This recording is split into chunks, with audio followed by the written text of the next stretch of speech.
Welcome everyone. So in our previous lectures, what we have gone through is about microbes, right? कौन से microbes harmful हैं और कौन से microbes useful हैं, ये पूरे चैप्टर में डिस्कस किया गया है, ठीक है। सो फर्स्ट लेक्चर में जनरली हमने क्या डिस्कस किया है कि इस चैप्टर में हम बेसिकली पढ़ने वाले क्या हैं, बरोबर है। Now in this lecture what we are going to see is about friendly microbes.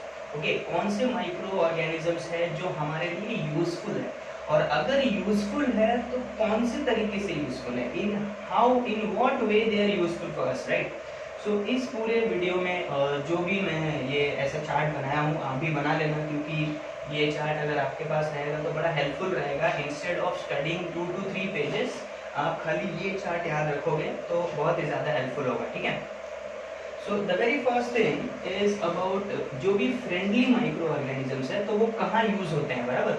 सो पहला चीज जो यूज होता है ये किसमें यूज होता है, मेकिंग ऑफ कर्ड, बराबर। मिल्क से जो कर्ड बनता है हम सबको पता है उसमें एक माइक्रो ऑर्गेनिज्म, एक बैक्टीरिया रहता है, राइट। वो बैक्टीरिया का नाम क्या है, लैक्टोबैसिलस, बराबर।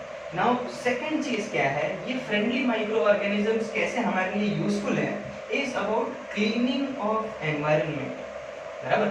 एनवायरनमेंट को कैसे क्लीन करते हैं माइक्रो ऑर्गेनिजम्स, ये भी बहुत ज्यादा जरूरी है। और ये सर अभी आप बोल रहे हो कि ये क्लीन करते हैं, राइट, तो ये क्लीन कैसे करते हैं। फॉर एग्जाम्पल के तौर पे जैसे मान लीजिए कोई एनिमल है या फिर कोई प्लांट का चीज़ें हैं जो ऐसे ही एनवायरनमेंट में ऐसे ही पड़े रहते हैं, बराबर। मान लीजिए कोई क्लीन नहीं कर रहा है उसको, तो आफ्टर सम टाइम जो भी डेड बॉडीज है एनिमल्स का, बराबर, या फिर जो भी प्लांट रेसिड्यू है, तो वो क्या होता है कुछ टाइम के बाद वो क्या होने लगता है, डीकम्पोजिशन होने लगता है। ओके, और ये डीकम्पोजिशन किसके वजह से पॉसिबल होगा, just because of micro organisms, बराबर है। और अगर ये मान लीजिए डीकम्पोज नहीं होता, अगर ये डीकम्पोज नहीं होता तो ह्यूमंस को बहुत ज्यादा इफेक्ट होता है, बराबर, ठीक है। The third thing is about increase in soil fertility. अच्छा, सॉइल जो है ये फर्टाइल ज्यादा होता है, क्यों, because of some microbes. Okay, और ये कौन से माइक्रोब्स हैं और क्या करते क्या है, माइक्रो ऑर्गेनिजम्स की है वो, जैसे हमने पढ़ा था इन आई थिंक 6th और 7th स्टैंडर्ड में जो हमने पढ़ा है वो पढ़ा था is about rhizobium bacteria, right.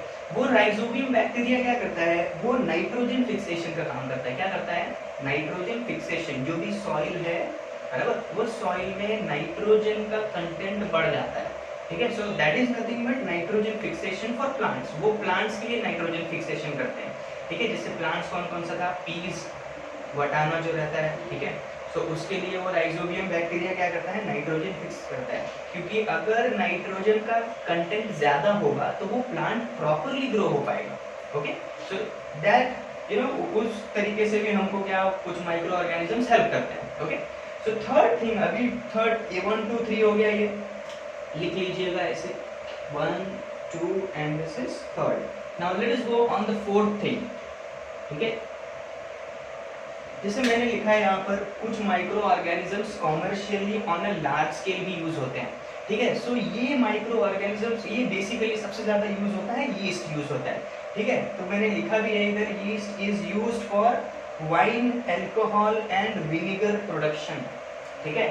सो जो भी वाइन प्रोडक्शन के लिए और इसके लिए अल्कोहल के लिए एंड विनेगर प्रोडक्शन के लिए यूज क्या करते हैं हम, यीस्ट। ये भी क्या है, एक माइक्रो ऑर्गेनिज्म है। ओके, थर्ड, और उसके बाद जो फिफ्थ चीज, फिफ्थ वाला जो है, ठीक है, फिफ्थ वाला है वो क्या है, वैक्सीन।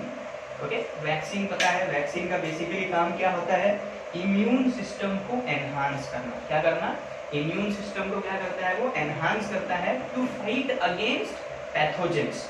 पैथोजेंस जो होते हैं वो फॉर एग्जाम्पल वायरसेस का एक एग्जाम्पल दिया है मैंने प्रीवियस लेक्चर्स में, आप देखोगे तो आपको पता चल जाएगा, ठीक है। सो ये जो पैथोजेंस है उनको क्या करना है, फाइट करने के लिए क्या बढ़ाना चाहिए, इम्यून सिस्टम को स्ट्रांग होना चाहिए, ठीक है। तो वैक्सीन उसके लिए काम होता है। नाउ लास्ट चीज क्या है, सो जो लास्ट वाला है ये यूज होता है किसके लिए, फॉर मेडिसिनल पर्पस, ठीक है। मेडिसिन बनाने के लिए यूज होते हैं ऑन अ लार्ज स्केल, ठीक है। अपने बुक में ये नहीं दिया है कि कौन से माइक्रो ऑर्गेनिजम्स यूज होते हैं in production of vaccine, okay. But बहुत सारे अलग अलग माइक्रो ऑर्गेनिजम्स है they are generally used as antibiotics. है के लिए एंटीबायोटिक्स का प्रोडक्शन करने के लिए हम माइक्रो ऑर्गेनिजम्स यूज करते हैं। अच्छा, एंटीबायोटिक्स क्या है? ये एंटीबॉडीज को हटाएगा ना, ठीक है। सो ये भी हमने डिस्कस किया है लेक्चर्स में, you might be knowing that, ठीक है। सो अभी आप क्या करिए, इसका एक नोट बना लीजिए अच्छे से, बराबर, और जैसे एक्सप्लेन किया है you have to remember in the same way, okay, that is going to be very useful for us, okay. Thank you so much.